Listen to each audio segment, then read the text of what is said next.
Thank you, Chair. I got it. Thank you to the witnesses for being here today. As we're going through the lines of questions today, I'm finding myself constantly going back and reflecting on, what is at the core of what we're talking about today. And I'm writing down over and over again around the fact that we're looking at the economic well-being of Newfoundlander and Labradorians, of course, the sustainability of the cod stocks to ensure that we have a fishery that's there for not just today, but for generations to come.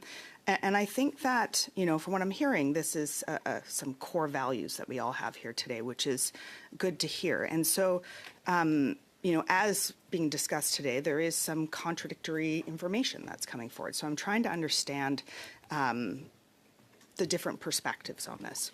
And so my first question, Mr. Bonnell, you had mentioned that your wording was, let me just find it here, that there's no such historical commitments that exist. And this isn't the root of the bigger issue I want to get at, but I do want to get some clarification around that, because my understanding, and perhaps you can correct me if I'm wrong, but my understanding is that it's been referenced dozens of times, most recently in the 2021 management plan for the 2J3KL groundfish. And so can you clarify that comment for me, please? So the historical public policy, when I say historical public policy, the FFAW have talked about this 40-year commitment that exists. And we just went through a judicial process, as some of you are familiar with. Under cross-examination, an FFAW employee, Courtney Globe, could not point to the exclusivity clause in the 1979 Corner Brook Conference or the 1982 Kirby Task Force report or the 2004 policy framework. No reference to exclusivity. Priority, yes, we all acknowledge that and we support priority. The first appearance really turned up in 2015 in terms of the Liberal Party platform commitment, I guess, or the letter, I should say, from Anna Gainey with the Liberal Party of Canada in 2015, talking about reaffirming a past commitment. Well, there was no past commitment, so it didn't exist. It did show up in 2021. Minister Jordan did indicate in 2021 in the Integrated Fisheries Management Plan, upon conversation with her on the topic, it was simply put in there to live up to a past political commitment and wasn't really informed by past public policy. So the trail of this goes back to 2015 in a letter that really wasn't accurate with respect to past historical public policy. So that's the context, I guess, around the historical component of this. There is no 40-year history around this. Right? Thank you. You referenced the priority being given as something that was agreed upon. Do you feel that the priority was given in the way that the commitment was laid out to ensure an Indigenous people? Sure. We've two things on that. I think one is our position continues to be, as the stock grows and rebuilds, we would work back towards the 1/3 commitment to the offshore sector. But at a lower level where we're comfortable with coming in at a lower level and working our way up over time, consistent with past public policy and consistent with a lot of the points we've covered on the importance of a balanced fishery. But yeah, we've been supportive of certainly Indigenous reconciliation and the role of Indigenous groups in Labrador in particular in a reopened northern cod fishery.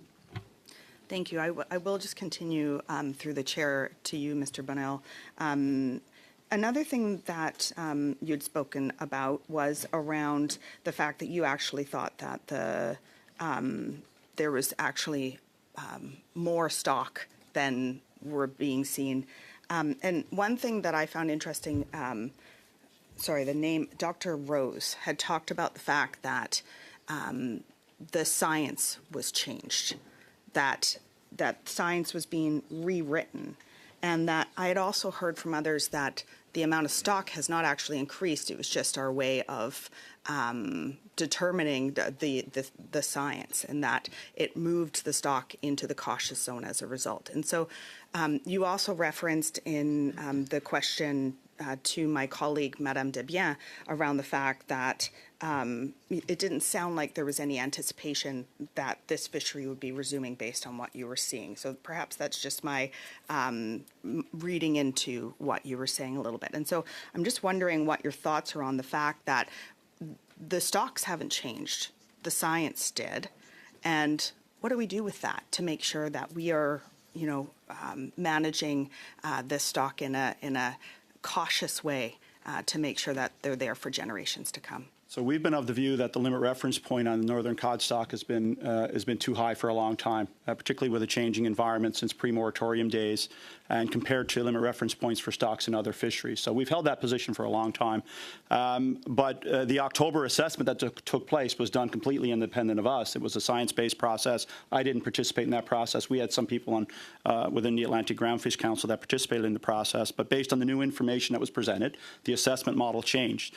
I will continue to point to the fact that in this particular fishery today, we have an exploitation rate of 5%.